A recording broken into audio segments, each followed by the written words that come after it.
பெங்களூருவிலிருந்து methamphetamine போதைப்பொருள் கடத்தி வந்து சென்னையில் விற்பனை செய்த 2 பேர் பிடிபட்டனர். திருவல்லிக்கேணியில் நடைபெற்ற சோதனையில் மெத்தபெட்டமைன் போதைப்பொருள் வைத்திருந்த சாய் தஸ்கான், தீபக், ஆண்டனிராஜ் ஆகியோர் பிடிபட்டனர். அவர்களிடமிருந்து 4 கிராம் மெத்தபெட்டமைன் பறிமுதல் செய்யப்பட்டது. விசாரணையில் பெங்களூருவிலிருந்து மெத்தபெட்டமைன் கடத்தி வந்து சென்னையில் மொபைல் ஆப் மூலம் ஓரின சேர்க்கையாளர்களுக்கு போதைப் பொருளை விற்பனை செய்தது தெரியவந்தது. விடியா திமுக ஆட்சியில் வெளி மாநிலங்களிலிருந்து போதைப் பொருட்கள் தங்கு தடையின்றி கடத்தி வரப்பட்டு தமிழகத்தில் விற்பனை செய்யப்படுவது அதிகரித்துள்ளதாக குற்றம் சாட்டப்படுகிறது. கன்னியாகுமரி மாவட்டம் நாகர்கோவில் அருகே வீட்டில் கஞ்சாவை பதுக்கி வைத்து விற்பனையில் ஈடுபட்ட 4 பேர் சிக்கினர்.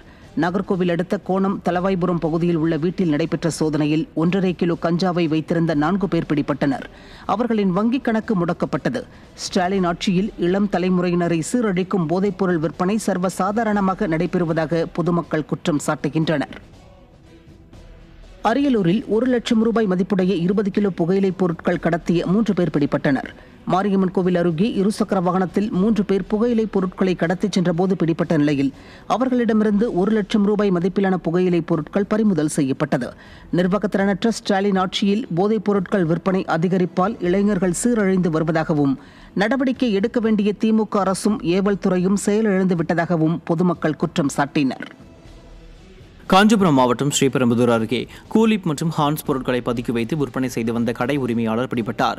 கட்சிப்பட்டு காமராஜர் நகர் பகுதியில் செல்வம் என்பவரது வீடு மற்றும் பெட்டி கடையில் சோதனை செய்ததில் அவர் கூலிப், ஹான்ஸ் போன்ற போதைப் பொருட்களை பதுக்கி வைத்திருந்தது தெரியவந்தது.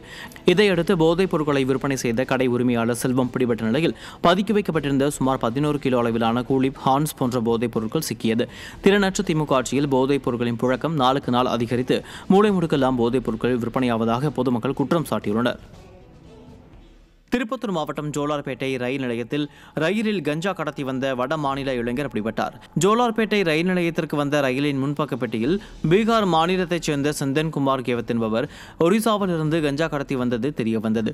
இதனையடுத்து கஞ்சா கடத்தி வந்த சந்தன்குமார் கேவத் பிடிபட்ட நிலையில் அவரிடமிருந்து 15 கிலோ கஞ்சா சிக்கியது.